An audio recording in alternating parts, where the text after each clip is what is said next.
있도록 도와주시옵시고 갈수록 모이기를 힘쓰는 자들이 되도록 축복하여 주옵소서. 박지은 성도 남편을 방언주 기억하여 주시고 주여 그 가정에 먼 이국에서 와서 가정을 이루고 사는 여종의 기도에 막히지 않도록 도와주시옵시고 저 가정을 구원시켜 주옵소서. 정선의 형제님 아버님 종익관 어르신을 기억해 주시는 감사합니다. 중환자실에 나와서 일반명 종교했다니 아버지 하나님께 영광입니다. 하나님 남은 여생을 얼떨 수 없사나 건강을 회복시켜 주시니 감사하오니 강건케 하여 주옵소서. 하나님 최순자 권사님 영육의 강복과 또 주매도 악해지지 않게 주시옵시고 평강과 회복이 있게 하여 주시옵소서. 외국에 계신 이인 권사님 가족들을 불꽃 같은 눈 동안 지켜주시고 보호하셔서 이번 주에 기쁨 낫으로 볼 수 있도록 축복하여 주시옵소서. 황자 이사님 또 이렇게 직장일 하랴 농사일 하랴 가정일 바쁘고 힘들고 어려운 것도 있겠지만 신앙을 놓지 않고 기도의 시간을 뺏기지 않게 하여 주시옵소서. 우리 이명근 성도님 기억하여 주시고 정준호 형제님 건강과 또 하나님 사모하는 갈망이 크오니 귀한 아들에게 큰 은혜와 복을 내려 주시옵소서. 이번에 나온 주의 잔을 축복하십니까? 예수 그리스도의 간절히 기도드리옵나이다. 아멘. 할렐루야. 시편 16편입니다. 시편 16편 페이지스 812페이지요. 812페이지. 페이지스 812페이지입니다. 한 절씩 16편 한 절씩 읽겠습니다. 하나님이여 나를 지켜 주소서. 내가 주께 피하나이다. 내가 여호와께 아뢰되 주는 나의 주님이시오니 주밖에는 나의 복이 없다 하였나이다. 땅에 있는 성도들은 존귀한 자들이니 나의 모든 즐거움이 그들에게 있도다. 다른 신에게 예물을 드리는 자는 괴로움이 더할 것이다. 나는 그들이 드리는 피의 전제를 드리지 아니하며 내 입술로 그 이름도 부르지 아니하리로다. 여호와는 나의 상업과 나의 단의 소득이시니 나의 분깃을 지키시니이다. 내게 줄로 재어준 구역은 아름다운 곳에 있으며 나의 기업이 실로 아름답도다. 나를 훈계하신 여호와를 송축할지니라. 밤마다 내 양심이 나를 교훈하도다. 내가 여호와를 항상 내 앞에 보시며 그가 나의 오른쪽에 계심으로 내가 흔들리지 아니하리로다. 이러므로 나의 마음이 기쁘고 나의 영도 즐거워하며 내 육체도 안전히 살리니 이는 주께서 내 영혼을 수월에 버리지 아니하시며 주의 거룩한 자를 멸망시키지 않으실 것임이니이다. 주께서 생명의 길을 내게 보이시니 다 같이 시작. 주께서 생명의 길을 내게 보이시니 주의 앞에는 충만한 기쁨이 있고 주의 오른쪽에는 영원한 즐거움이 있나이다. 아멘.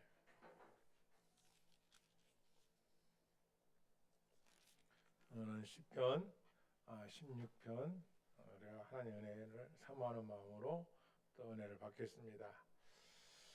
다윗이 지은 시입니다. 다윗이 지은 시인데요. 여기서 이렇게 믹담이라는 단어가 나옵니다. 믹담. 이거 믹담이라는 얘기는 기하다. 기하다. 이거는 금과 같다. 그러니까 이 본시는 다윗의 이 본시는 황금 같은 귀중한 것이다. 황금같이 귀중한 것이다. 이 믹담이라는 뜻이 그런 뜻을 갖고 있다고 합니다. 그러니까 다윗에게는 황금보다도 더 귀한 시다. 이렇게 하는 귀한 자기의 신앙의 고백인 것이죠. 하나님이여 나를 지켜 주소서. 내가 주께 피하리이다. 이렇게 기도를 합니다. 내가 여호와께 아뢰되 주는 나의 주님이 오시니 주밖에는 나의 복이 없다 하였나이다. 여기서 우리가 살펴볼 수 있는 것은 다윗은 오직 하나님께만 복이 있다는 걸 믿었고 또 그의 신앙은 확실하게 하나님 앞에 있다고 고백하고 있는 겁니다. 주 밖에는 나의 복이 없나이다. 다시 말씀드리면 다윗의 신앙은 천지를 지으신 여호와 하나님 밖에 없다라는 강한 믿음을 내포하고 있는 것입니다. 자, 이런 사람의 특징이 뭘까요? 하나님만이 나의 복이시고 하나님만이 나의 구주라 이렇게 고백하는 사람의 특징이 뭔가 봤더니 성도들은 존귀한 자들이 땅에 있는 성도들은 존귀한 따라하겠습니다. 땅에 있는 성도들은 뭐하는 자들이니? 존귀한 자들이니 하나님의 백성에 대한 사랑이 있어요.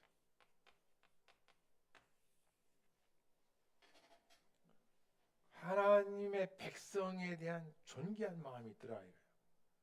그리고 다윗이 하나님을 그렇게 나의 복이요 나의 구주시라고 확실한 신앙 가운데는 나타나는 특징 중에 하나가 성도들을 존귀하게 여기고 그 다음에 그의 삶이 이 성도들에 대한 사랑이 있다는 거죠. 그의 기쁨도 즐거움도 하나님의 백성에 대해서 있다는 거예요. 이게 다윗의 신앙이에요. 여러분 돌이켜 보십시오. 여러분의 신앙은 어때요? 이것이 잘 들려요? 여러분 신앙은 어때요? 어떠세요? 하루를 살면서 하루하루를 살아가시면서 하나님의 백성에 대한 사랑, 하나님 백성에 대한 기쁨이 있습니까? 함축해서 말씀드리면 거룩한 주일날, 복된 주일날 함께 예배드리고 떡을 떼며 성도들과 나누는 그 교제, 이건 금보다도 귀한 거라는 거예요. 하나님을 나의 구주로 영접하고 믿는 그들에게 특징이 뭐냐? 하나님의 백성들에는 사랑이 있어요. 오늘날 우리날 현대로 만나면 이 영혼에 대한 사랑이 있죠. 영혼에 대한 사랑. 영혼에 대한 사랑이 있어요. 이게 없으면 자연인이죠. 뭐 인색하죠. 뭐. 교회에 왔는지 뭐 관심도 없고. 그런데 하나님을 섬기는 백성들의 특징이 뭐냐 봤더니 다윗을 특징이 봤더니 뭐라고 그래요? 존귀하게 여기고 그리고 그의 신앙의 여정이 그들이 잘 되리고 이거예요. 다시 말하면 그들이 기뻐할 때 기뻐해 줄 줄 알고 그들이 슬퍼할 때 슬퍼해 줄 줄 아는 사람이에요. 사절에 가서는 이렇게 또 고백을 해요. 다른 신에게 예물을 드리는 자는 괴로움이 더할 것이나 정리하면 이거예요. 다른 신, 하나님 외에 다른 우상을 섬기는 자들은 괴로움만 더할 것이다. 괴로움만 더할 것이다. 지금은 잠깐 기쁨이 있을 줄 모르지만 그들의 삶은 결국 괴로움으로 이어질 것이다. 네, 창조주 하나님께 드리는 것이 아니라 헛된 우상에게 드리기 때문에 그렇습니다. 다른 신에게 예물을 드린 자는 괴로움이 더할 것이다. 나는 그들이 드리는 피의 전제를 드리지 아니하며 내 입술로 그 이름도 부르지 아니하리라. 북이스라엘 남유다 그들이 드렸던 인신제사가 있었죠. 자기의 왕의 자녀들을 불구독 속에 넣고. 왜 그럴까요? 자기들이 섬기는 그 우상이 더 풍요를 주고 더 아름다운 걸 줄 줄 알고 그렇게 더 진한 제사를 드렸다. 인신제사를 드렸다. 피의 전제를 드렸다는 거예요. 다윗은 그의 이름조차도 부르지 않을 것이다. 왜냐? 모든 축복은 5절을 읽겠습니다. 5절 시작.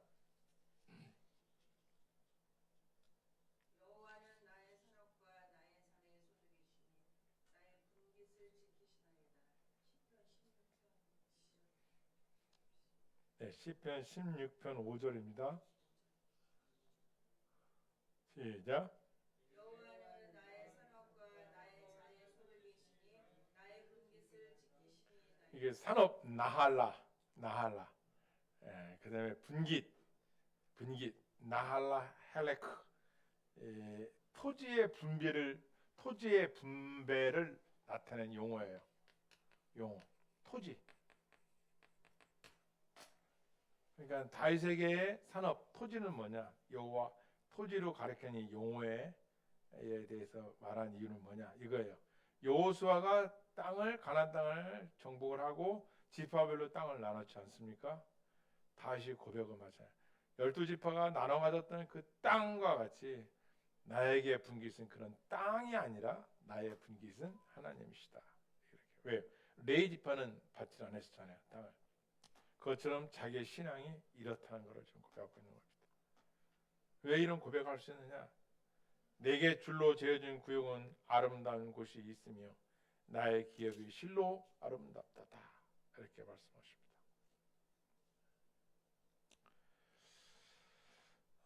이 다윗의 고백이 이렇게 할 수 있던 것은 7절 보시겠습니다. 9절 시작. 이러므로 나의 마음이 기쁘고 나의 영도 즐거워하며 내 육체도 안전히 살리라. 10절. 이는 주께서 내 영혼을 수월에 버리지 아니하시어 주의 거룩한 자를 명하시 할 것이다. 이게 뭘 말하는 것입니까? 부활의 소망에 대해 말합니다. 내 육체도 안전하게 거할 것이다. 부활해서 하나님 앞에 안전한 나라, 영원한 나라에서 내가 영원히 거할 것이다. 그 고백을 하는 것입니다. 그러니까 다윗은 어떤 신앙이요? 부활의 신앙을 갖고 있었던 거예요. 부활의 신앙. 자, 그러면은 우리가 부활이는 뭔가를 한번 물어보겠습니다. 부활이 뭐예요? 성도님, 부활이 뭐예요? 부활. 그렇죠. 어디서? 그렇죠. 죽음에서. 그냥 어떤 모양의 병제뿐만 아니라 부활은 다시 후자에 살아날 할자, 다시 살아난다. 죽은 자가 다시 산다는. 이게 기독교 핵심이다. 핵심. 죽은 자가 다시 살아나느라. 이걸 믿으셔야 돼요. 죽으로 끝이에요? 다시 살아요? 죽으면 끝이라 생각하세요? 죽으면 끝이다. 그죠? 근데 성경은 뭐라고 그래요? 다시 살아난다는. 이게 중요한 거예요. 죽음이 끝이 아니라 왜 다시 살아날 거예요? 부활에 있어요. 뭐가 있기 때문에? 이 땅에 생명이 있듯이 그렇죠. 영원한 생명이 있기 때문에. 영생이 있기 때문에 그렇죠. 그러니까 예수님이 부활하신 거죠. 우리가 이 땅에 죽으면 끝이 아니라 영원한 나라, 영원한 생명이 있다는 것이죠. 자, 그럼 한번 살펴봅시다. 부활의 몸은 어떤 본질을 가지는가? 그리스도의 부활체가 우리 부활체의 원형이며 우리는 비물질적 영체가 아니라 문자대 육체에 부활할 것이다. 부활하신 예수님은 살과 뼈를 지닌 몸으로 제자들 앞에 나타나시고 음식도 드셨다. 그렇죠? 그러니까 부활하신 예수님이 뭐가 있었다는 얘기요? 금방 제가 얘기했잖아요. 그렇죠? 살과 뼈가 있었다는 거죠. 예수님이 제자들 앞에서 고기도 드시고 음식점 드시고 뭐라고 하세요? 영과 살과 뼈는 영은 살과 뼈가 없으되 너희 보는 바와 같이 나는 살과 뼈가 있느니라 이렇게 말씀하셨어요. 그러니까 육체의 몸이 어디로 간 게 아닙니다. 그죠? 물과 피를 다 쏟아서 죽으셨던 예수님께서 부활하신 몸이 살과 뼈가 있는 몸이었어요. 부활체의 몸이었는데 뭐 그냥 막 영광의 어떤 광채 이런 것보다는 늘 제자들과 함께 하셨던 그 몸인데 뭐가 있어요? 손에? 못자국 난 자국이 있었죠. 못자국 난 자국이. 여러분 제가 감동받는 게 뭔지 아십니까? 천국에 가면 그 손을 본다는 거예요. 성부, 성자, 삼일째 하나님께서 영원한 보좌에서 이 땅에 오셔서 죄인들을 구원하시기 위하여 육체의 몸을 입으시고 옷이 박혀 물과 피를 쏟아 우리를 구원하시는 그 스티커마 흔적이 갖고 있다는 걸 영원히 우리가 본다는 거예요. 그러니 천국에 가서 얼마나 그 하나님의 은혜 그냥 영원히 감사밖에 안 나온다는 거죠. 그것이 없었기 때문에 없었으면 우리는 아무도 천국에 못 갈 겁니까? 못 가니까. 근데 그 흔적을 영원히 갖고 계신다는 거예요. 이 청교도 이 목사님들은 신앙이 깊어요 보면. 그러니까 여러분들이 이 땅에서 그냥 지금 자유를 누리고 그냥 교회만 다닌다고 기뻐할 것이 아니라 나의 이 기쁨과 나의 이 안정된 삶 속에는 언제나 예수 그리스도의 부활의 능력, 여하시 잘 들리죠? 네, 부활의 능력이 예수 그리스도의 부활의 피의 권세로 우리가 누리는 삶이라는 걸 아셔야 돼요. 그러니까 내가 이런 은혜로 신앙생활하는 사람과 그런 거 없이 내 공로로 신앙생활하는 사람들은 어떻게 되겠어요? 내가 교회를 나가주지. 내가 봉사를 내가 이렇게 되는 거예요. 교회에서 자기 주장을 해요. 그럼 집에 가서 오셔.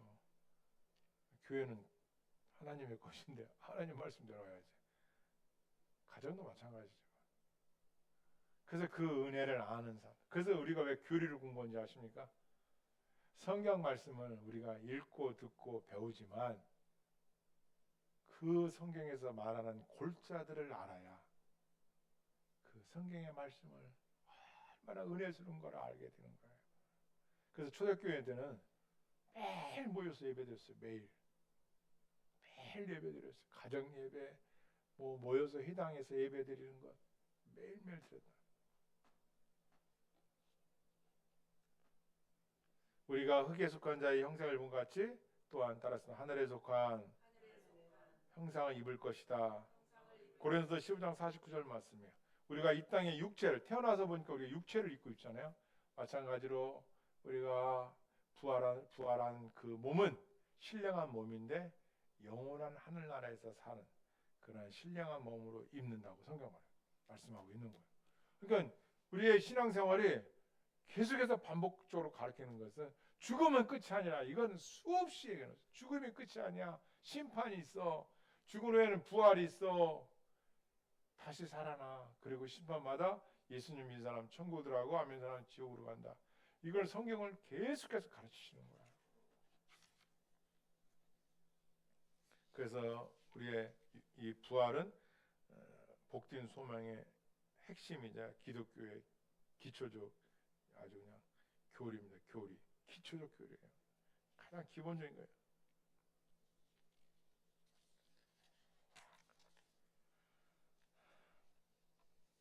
고린도서 15장 40절 말씀에 육의 몸으로 신고 신령한 몸으로 다시 살아나니 육의 몸이 있은즉 또 영의 몸도 있느니라.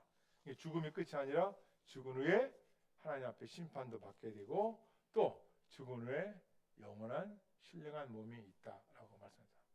두 번째 질문할 수 있습니다. 그럼 부활체는 지금과 동일적인 연상에 있느냐 이 얘기예요. 지금 이 땅에서 아는 이렇게 믿는 사람들 이렇게 보잖아요. 천국 가서도 다 알아볼 수 있느냐 이 질문할 수 있지 않습니까? 네, 알아볼 수 있습니다. 영접성이신 거예요. 그것을 뭘로 말하느냐? 고린도전서에서 15장 36절 이렇게 말씀해요. 네가 뿌리는 것은 죽지 않으면 살아나지 못하겠고 하나님 그 뜻대로 그에게 형체를 주시되 이게 무슨 말이에요? 씨앗을 심었는데 씨앗 심고 나면 뭐가요? 싹이 트고 나무가 자라겠죠. 씨앗이었을 때의 그 성분과 나무가 되었을 때 성분이 동일할까요? 다를까요? 동일하죠. 그 씨앗이 씨앗 안에 DNA가 있을 거 아닙니까? 그죠? 나무가 됐다고 해서 DNA 어디 갑니까? 그 원자가 안 가잖아요. 똑같다는 거예요. 우리가 알아보는 이 형체, 살아있을 때 이 모습, 우리가 죽고 나서도 영원한 천국에 들어가서 알아볼 수 있는, 그죠? 물론 신령한 몸으로 바뀌지만 그들만의 고유함 다 갖고 있기 때문에 다 알아볼 수 있다는 것이죠. 예수님도 부활하신 몸을 제자들이 처음에는 몰라봤다가 나중에 알아보지 않습니까?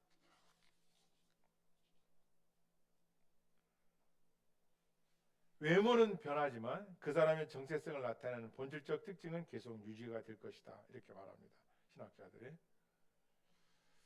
죄가 있는 이 세상에서의 만남, 죄가 있는 이 세상에서의 관계가 아니라 죄가 없는, 죄의 장벽이 없는 그리고 신령한 몸, 거룩한 나라에서의 그 만남 속에는 얼마나 더 기뻐하겠느냐.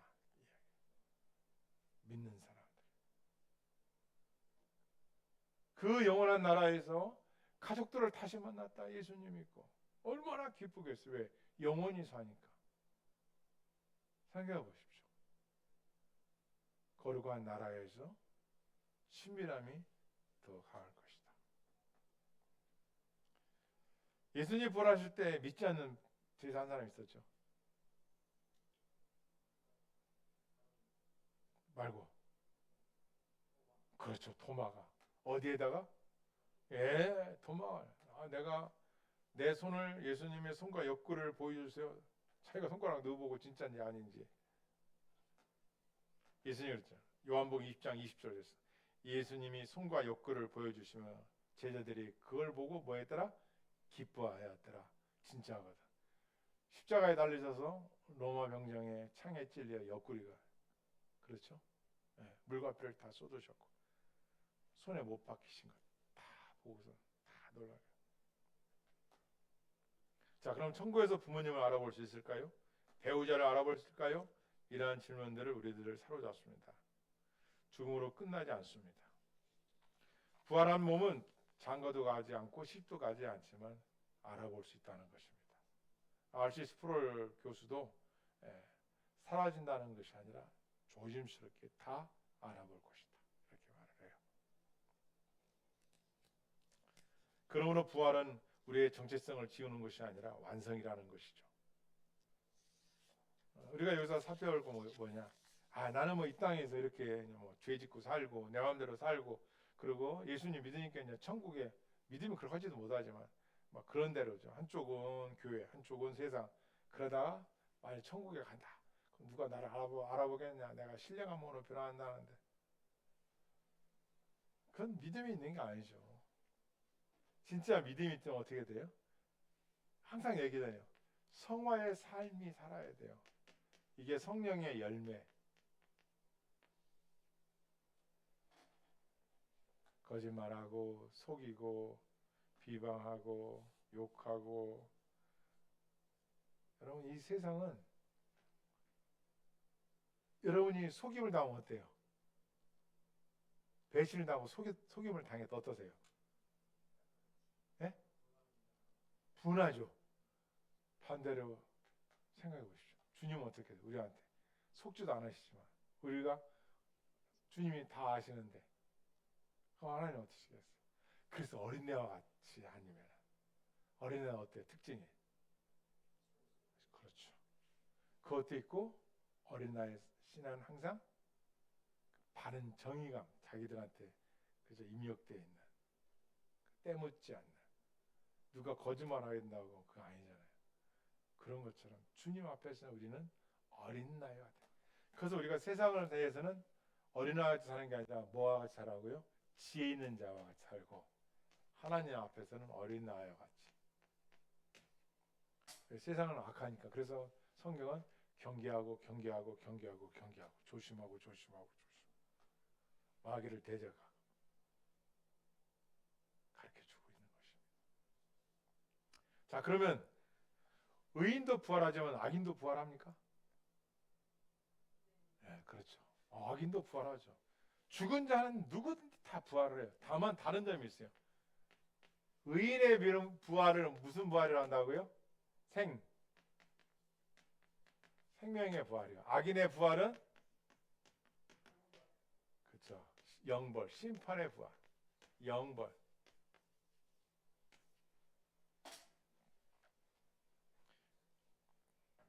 두 번의 부활이 아니라 두 가지 부활의 종류는 의인의 부활 첫 번째 부활, 두 번째 부활인데 첫 번째는 의인의 부활, 두 번째는 악인의 부활.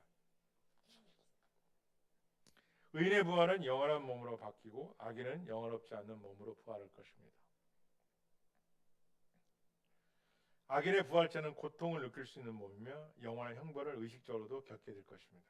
누가복음 10장에 보면 지옥 간 부자가 어때요? 죽었는데 뭘 느끼는 거예요? 고통을 느끼는 거잖아요. 그 불구속 구더기도 죽지 않는 불 속에서 영원히 고통을 당하는 거예요. 영원히. 부자가 지옥에 갔는데요. 그곳에서 영원히 고통을 당하는 거예요.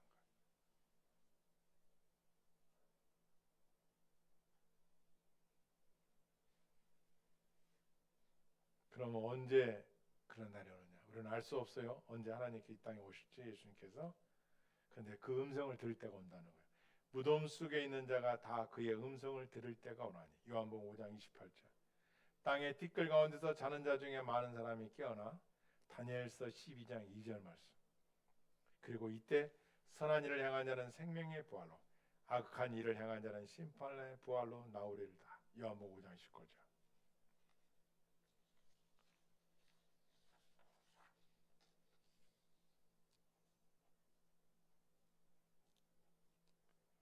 이 땅에서의 죽음은 육체와 영혼이 분리되는 것이 죽음이잖아요. 사람이 왜 죽어요? 주의 값으로. 그런데 사람이 죽는 거는 뭐가 분리된 거예요? 그렇죠. 영혼과 육체가 분리되는 게 죽음이란 말이에요. 영혼이 떠나면 죽는 거예요, 사람은. 그런데 영혼은 영원히 멸망하지를 않아요. 죽지를 않아요, 영혼은. 영혼이 죽을 수 없는 존재예요. 하나님의 형상, 하나님이 영원하신 분이에요. 인간의 영혼은 영원한 거예요. 이거나 소멸되지 않습니다. 요즘에는 뭐 영혼 소멸설까지 주장하는 신학자를 두고 그러는데 아닙니다. 지옥도 어느 정도 막 수많은 세월이 지나가면 지옥도 형벌이 끝날 날이 있다. 아이 다 거짓 말이에요. 성경은 없어. 세세토록, 영원토록 이 뜻이에요. 첫 번째 죽음은 육체와 영혼이 분리되는 걸 우리가 성경에서 말하는 죽음이에요. 둘째 사망이 있어요. 성경에 보면 그건 뭐예요? 최후 심판을 받고 영원한 불못에 떨어지는 거. 던져진다. 성경은 던져지리라 이렇게 나와 있어요. 그러니까 우리가 죽으면 죽은 후에 일어나는 일이 뭐냐면은 심판이 있다는 걸 꼭 기억하셔야 돼요. 그리고 심판 속에 심판을 받고 난 후에 영생과 영벌로 나눠지는데 좀 더 구체적으로 얘기하면 사람이 애라는 사람이 죽었어요. 자, 죽음 두 가지로 나눠집니다. 죽자마자 누가복음 아까 10장 설명했죠. 하나는 중간 상태라는 게 있습니다. 중간 상태. 이게 신학에 나옵니다. 중간 지대가 아니에요. 중간 지대라는 것은 어떤 포지션, 어느 위치를 말하자요. 그게 어디예요? 천주교. 천국과 지옥 가운데 연옥이라는 게 있을 거다. 노 없습니다. 중간 상태는 뭐냐? 아직 부활하지 않은 상태예요. 부활하지 않은 상태 아직은 그죠? 그러나 죽은 자들이 지금 어디에 가 있어요? 예수님 믿는 사람들은 그렇죠. 예수 그리스도 안에 있죠. 요걸 중간 상태라고 그래요. 아직 신령한 몸 그런 몸 상태는 아니지만 죽은 자의 영혼들이 간 요한계시를 보면 죽은 사람들이 순교자들이 하나님께 막 간구하죠. 우리의 이 한을 막 기도하죠. 언제 갚아주시겠습니까? 막 거기서 그 영혼들이 하나님 보좌 앞에서 막 기도를 드리는 거예요.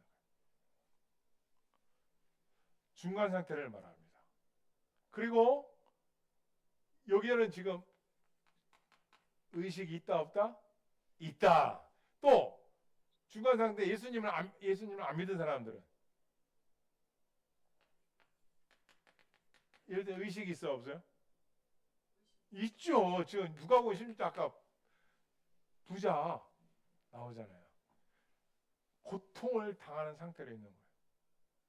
그런데 지금 영혼만 가서 지금 고통을 당하는데 나중에 재림, 심판 때에 재림 때에 의인의 부활이 있고 악인의 부활이 있는데 이 육체가 어디로 간 게 아니야. 화장을 했던 강에 이렇게 태워가지고 화장을 해서 강에 뿌렸던 간에 그 원자는 어디로 간 게 아니야. 하나님께서는 흙으로 사람을 지으셨잖아요. 성령을 불어넣으셔서 다 바닷속에서 산 나무 밑에서 하나님께서 다 일으키셔가지고 얼마나 무섭겠어. 얼마나 무섭겠어. 심판을 받는데 이런 상태에서 심판을 받는 거예요. 그게 최후 심판이에요. 재림이 있고 그 후에 최후 심판이 있어요. 그리고 새하늘과 새 땅이 있는 거예요. 그래서 제가 요즘에 성경을 연구하면서 뭘 되냐면 예수 그리스도를 믿는 사람은 두 가지를 통과해야 돼. 뭐냐? 부활과 최후 심판. 예수 그리스도를 안 믿는 사람도 통과해야 돼. 뭐냐? 부활과 최후 심판. 이 두 가지가 남아 있는 거예요. 거기서 불못으로 떨어지냐? 두 번째 사망. 영원한 본향으로 들어가느냐? 중간 상태가 있다는 거예요. 이게 성경이에요. 아직 우리가 부활이 안 됐잖아. 죽은 사람들이. 우리 믿음의 선진들이 아직 부활한 건 아니잖아. 그래서 중간 상태에 있을 것이다. 그래서 그것을 성경에서는 낙원이라고 말하는 거예요. 여기를 수월, 음보 이렇게 표현합니다. 하데스, 지옥 이렇게 합니다. 원래 그것이 이스라엘 예루살렘 성경 밖에 그 화장터 같은 거, 오늘 한국말로 말하면 쓰레기장. 그 불은 꺼지지 않게 계속 타오르게. 그러니까 여러분이 지금 살아 있을 때, 자, 한번 여쭤볼게요. 이 성경 믿으세요? 자, 믿으신 분 아멘. 네. 여러분, 하나님의 말씀은 영과 혼과 및 관절과 골수를 찔러 쪼개긴다. 마귀도 알아요. 하나님 말씀은 벌벌 떨어요. 마귀도. 우리가 예수의 이름으로 마귀를 물리칠 능력이 있다. 이거예요. 아셔야 돼요.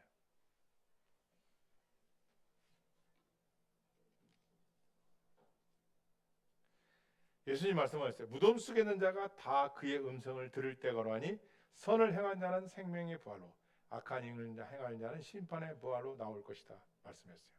여러분, 우리 믿음의 조상이 누구예요? 아브라함. 아브라함이 모리아산으로 가서 이삭을 바칠 때 그가 어떤 신앙이 있었다고요? 아들이 죽어도 뭐 할 것을? 살릴 것을 믿었다는 거잖아요. 이 부활 신앙이 있었다는. 그때 하나님께서 이제야 네가 나를 경외하는 줄을 아노라 이렇게 했어요. 이삭이 죽어도 다시 살아날 것을 믿은 부활 신앙. 다윗도 지금 무슨 신앙? 부활 신앙을 말씀하고 있는 겁니다. 여기 내 얘기 나오잖아요. 이러므로 나의 마음이 기쁘고 나의 영도 즐거워하며 내 육체도 안전히 살 것이다. 부활을 말해요. 그러니까 다윗이 그런 믿음의 장부가 된 것도 뭐냐면은 그의 믿음이 얼마나 견고했던 거야. 그가 진짜 남의 아내를 겁탈하고 또 사람을 그 부하를 죽이고 그런 사람이었지만은 그의 신앙은 하나님 앞에 끔찍하게 있었다. 부활신앙. 이는 주께서 내 영혼을 수월에 버리지 않고 지옥에 버리지 않고 주의 거룩한 자를 멸망시키지 않으실 것입니다. 얼마나 뜨거운 신앙이에요. 다윗이 그 고백을 하는 거예요. 하나님의 백성들은 수월에로 보내지 않고 하나님 안에 거룩한 자를 멸망시키지는 않을 것이라 믿는다는 거예요. 그래서 자기의 기쁨과 자기의 그 삶의 소망 중 하나가 하나님의 백성들을 존귀하게 여기고 나의 기쁨은 저 하나님의 백성들에게 있다라는 거예요. 이런 사람이 통치자가 됐으니 백성들이 얼마나 태평성대를 왜? 존귀하게 여겼더라. 생명에 대한 존중, 영혼에 대한 존중, 하나님에 대한 말할 것 없는 경외심, 코람, 대오의 정신, 마음, 신앙 이런 통치자. 그러니까 그 가정도 마찬가지예요. 여러분의 가정도 여러분의 기도하고 기쁜 일 있든 슬픈 일 있든 힘들고 어려웠든 기도하고 참된 예배자로 살아가는 한 사람만 있어도 그 가정이 어려움이 있어도 난파하지 않아요. 어려움이 있어도 하더라도 흔들릴지 모르겠지만은 하나님께서 조정해 주세요. 믿으시길 바랍니다. 우리가 신앙생활 해보자 알지 않습니까? 그때는 어려운 것 같지만 다 하나님께서 우리가 기도하고 하나님을 믿고 의지할 때는 특히 부모의 기도가 있는 사람 참 복 중에 복이에요. 또 부모님 일찍 돌아가시고 없으면 그 목회자의 기도, 그 성도들의 기도 생각해 보십시오. 부모로서 자녀들 위해서 날마다 간구하고 제가 이렇게 보니까 제게도 기도 부탁하는 분들이 여러분이 계시거든요. 그런데 거의 다 자기보다 자기 몸이 아파도 자식을 위해서 기도해 달라는 거예요. 얼마나 현명한지 몰라요.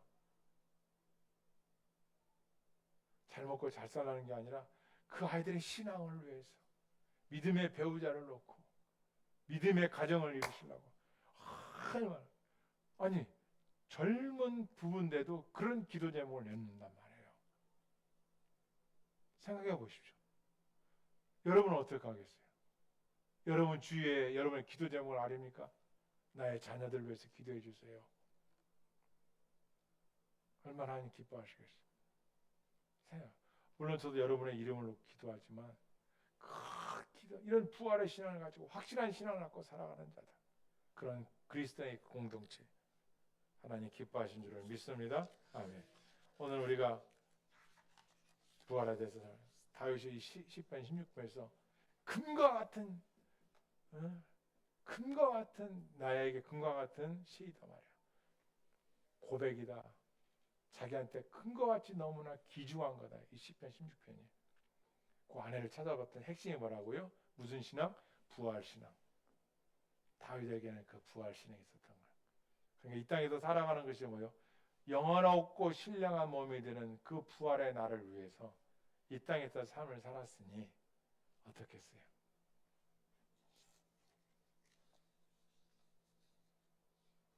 여러분, 우리가 신앙생활 한다는 것이 그냥 교회에 와서 잠깐 앉아서 하나님 말씀 듣고 가는 것도 중요하지만 우리의 몸이 신령한 몸으로 바뀌는 그날을 준비하면서 부활 신앙으로 승리하는 저 여러분 다 되길 주님의 이름으로 축원합니다. 아멘. 기도하시겠습니다. 사랑이 풍성하신 아버지 하나님, 오늘 부활에 대해 알게 하심을 감사합니다. 다윗이 이렇게 부활 신앙을 갖고 하나님의 백성들을 존귀하게 여겼듯이 우리 성도님들 한 분 한 분이 서로가 서로를 존중히 여기게 하여 주시옵시고 또 우리에게 준 이 땅의 삶을 끝까지 승리할 수 있도록 성령님이 동행하여 주옵소서. 대한민국을 하나님이 보호해 주실 줄 믿습니다. 어렵고 힘든 이때 우리 하나님 옥석을 가리고 어려운 세력들을 물리쳐 주시옵시고 하나님의 백성들과 의정자들에게 지혜를 주시고 이 백성들을 불쌍히 여겨 주옵소서. 악법이 폐기되게 하여 주옵시고 하나님을 대적하는 자를 물리쳐 주시옵시고 의인들의 기도가 땅에 떨어지지 않도록 축복하여 주옵소서. 생명을 사랑하시고 죄인이 죽기로 돌아온 걸 기뻐하는 찬송하며 오늘 디자인 참여 예배드리는 모든 자들 한 분 한 분에게 성령 임재하시고 또 여의치 못하여 못 나온 형제 자매들 성도님들 가정에도 우리 주님께서 구하는 것 위에 아름다운 것으로 응답할 수 있도록 함께하여 주옵소서. 예수님의 이름으로 축복하기도 합니다. 아멘. 자 이렇게 기도해 들어가시겠습니다.